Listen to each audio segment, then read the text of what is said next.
ইসরায়েলের দৃষ্টিতে ইরান কোনো সাধারণ শত্রু নয়, বরং এটি এমন একটি রাষ্ট্র যেটি ধীরে ধীরে নিজের সামরিক ক্ষমতাকে এমন জায়গায় নিয়ে যাচ্ছে যেখানে সরাসরি সংঘর্ষ মানেই হবে ভয়াবহ পরিণতি। সম্প্রতি ইসরায়েলি সামরিক নেতৃত্বের বক্তব্যে সেই ভয় আরও স্পষ্ট হয়েছে। তাদের ভাষায়, ইরান যে গতিতে ব্যালিস্টিক ও উন্নত ক্ষেপণাস্ত্র তৈরি করছে তা শুধু ইসরায়েলের জন্য নয়, গোটা মধ্যপ্রাচ্যের জন্যই বড় নিরাপত্তা হুমকি হয়ে উঠছে। ইসরায়েলি গণমাধ্যম ও আন্তর্জাতিক সামরিক বিশ্লেষকদের মতে ইরান আগামী কয়েক বছরের মধ্যে এমন এক পর্যায়ে পৌঁছাতে পারে যেখানে তাদের সামরিক ভান্ডারে হাজার হাজার ব্যালিস্টিক ক্ষেপণাস্ত্র জমা হবে। ধারণা করা হচ্ছে 2027 থেকে 2028 সালের মধ্যে এই সংখ্যা 6,000 থেকে 10,000 বা তারও বেশি হতে পারে। সংখ্যাটা শুনতে সাধারণ মনে হলেও বাস্তবে এটি ভয় ধরিয়ে দেওয়ার মতো, কারণ একসাথে এত বিপুল পরিমাণ ক্ষেপণাস্ত্র প্রতিহত করা বিশ্বের সবচেয়ে উন্নত প্রতিরক্ষা ব্যবস্থার পক্ষেও সহজ নয়।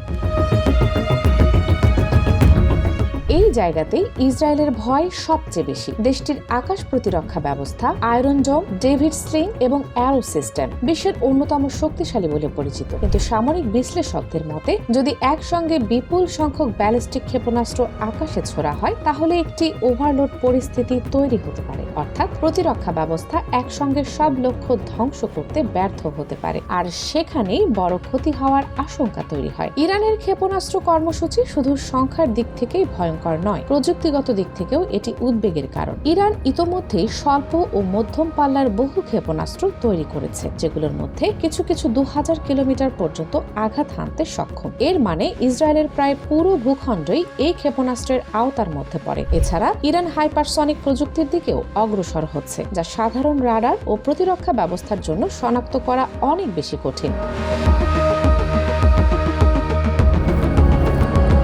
এই পরিস্থিতিতে প্রশ্ন উঠছে, যদি ইরান এত শক্তিশালী হয়ে ওঠে তাহলে যুক্তরাষ্ট্র কেন এখনো সামরিক হামলার পথে হাঁটছে না? এর উত্তর এক কথায় দেওয়া সম্ভব নয়। যুক্তরাষ্ট্র জানে ইরানের সঙ্গে সরাসরি যুদ্ধ মানেই শুধু দুই দেশের সংঘর্ষ নয়, এতে জড়িয়ে পড়তে পারে গোটা মধ্যপ্রাচ্য, প্রভাব পড়তে পারে বৈশ্বিক অর্থনীতি, তেলের বাজার এবং আন্তর্জাতিক রাজনীতিতে। তাই আমেরিকা এখনো কূটনৈতিক চাপ, নিষেধাজ্ঞা এবং মিত্রদের সঙ্গে সমন্বয়ের পথেই হাঁটছে। ইসরায়েলের দুশ্চিন্তা আরও বাড়ার আরেকটি কারণ হলো ইরান একা নয়, দেশটির সঙ্গে ঘনিষ্ঠ সম্পর্ক রয়েছে লেবাননের হিজবুল্লাহ, গাজার হামাস এবং ইয়েমেনের হুতিদের মতো গোষ্ঠীগুলোর। ইসরায়েলের আশঙ্কা, ভবিষ্যতে ইরান সরাসরি আক্রমণ না করেও এই মিত্র শক্তিগুলোর মাধ্যমে নিজেদের ক্ষেপণাস্ত্র সক্ষমতা ব্যবহার করতে পারে। এতে করে সংঘর্ষ একসাথে একাধিক ফ্রন্টে ছড়িয়ে পড়ার ঝুঁকি তৈরি হয়।